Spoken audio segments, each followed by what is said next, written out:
What's up guys, Hudson here. We're going to be picking up where we left off in Dark Souls 3. I'm going to show you where a crucial item is on the way to this third boss fight. And yeah, and then I'll go into detail how to beat this boss. Alright, so as soon as you go through this archway, there's going to be a guy that's shooting these giant arrows at you. You just want to keep moving as best you can. You want to jump across this gap right here. I got really lucky right there. Grab this, the Undead Bone Shard. You're going to use that to upgrade your Estus Flasks so they can heal more with each one that you consume. It's really handy to have, especially for this boss fight up here. So you just want to keep moving. You really just want to run through all this for now. There's an item right here you can jump and get really quick if you want. It's the Great Scythe, and so that's where that is. Oops.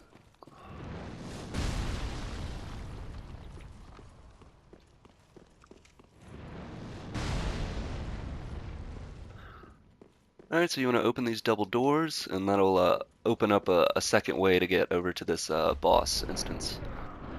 Alright, and before you do this boss fight, I would recommend going back to the shrine and upgrading your Estus flask with that bone shard we just got.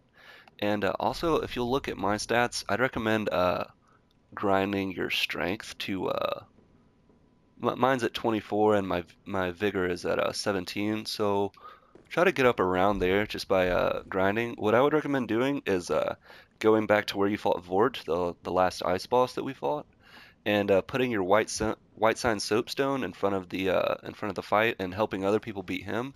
And that way you can you'll get 750 souls each time you help somebody beat him, and you'll also get an ember. And you should really take advantage of that to go ahead and farm some easy embers, because you'll be using plenty of embers while you play this game. And keep in mind, you know, everybody that's fighting that boss is low level. If you won't be able to take advantage of it later when you're high level. You won't be able, because everybody will be at low level and you'll be high level. So it's good to take advantage of that. All right, and that's how you get to this boss. And key to this boss fight, there's two phases. He's gonna drop down when you get his health halfway down. Well, it can be anywhere from a quarter of the way down to halfway. You can only attack him, you can only damage him in certain spots in these white egg sacs that are all over him. What you really want to do is, the fight gets more difficult in the second phase after he drops down.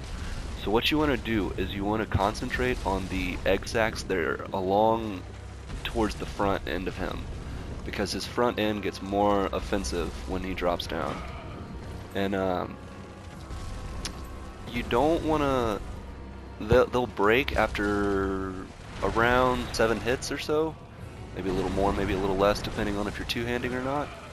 And what you want to do is you want to try to damage all of them equally in the first phase, and then once you do that, try to run through and break them all at the same time in the first phase. Try to really take advantage of the first phase as you can. And when you see him wind up like that, try to get out, try to roll back if you can, and yeah, just try to avoid that.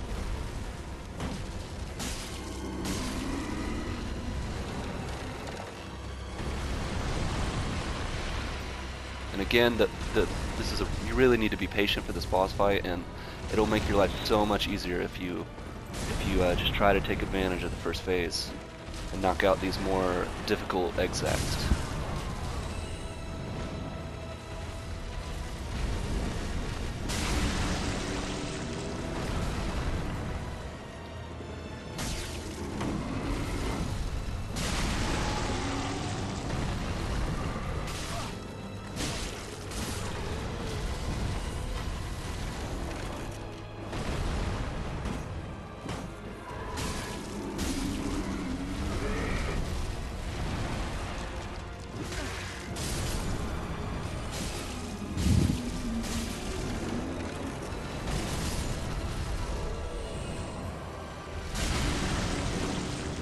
Alright, so we're doing good. Just try to get the hits in while you can during the first phase.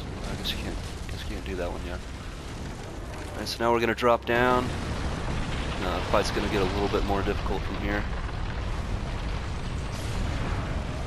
So this white arm is going to pop out, and really need to keep your eye on what it's doing. It can grab you and do a ton of damage, so you just want to really look out for that. Now these egg sacs on the back, when you're attacking them, he'll respond by rolling backwards like that. Just keep your eyes on, when he starts to roll back like that, just, get out of there and roll back.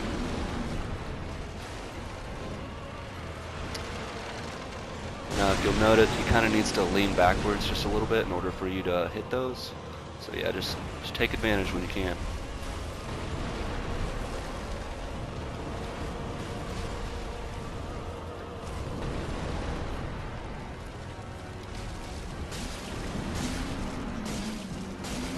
I personally always two-hand this fight for melee classes. I just prefer the extra damage over the shield protection. I'm not even sure how much you can really block from this guy, because he is a pretty heaping guy.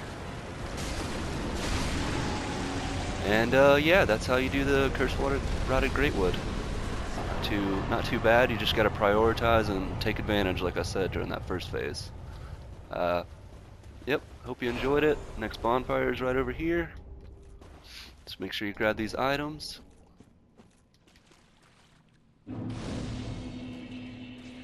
And there is an altar right here that relates to some things. I'll talk about that another time.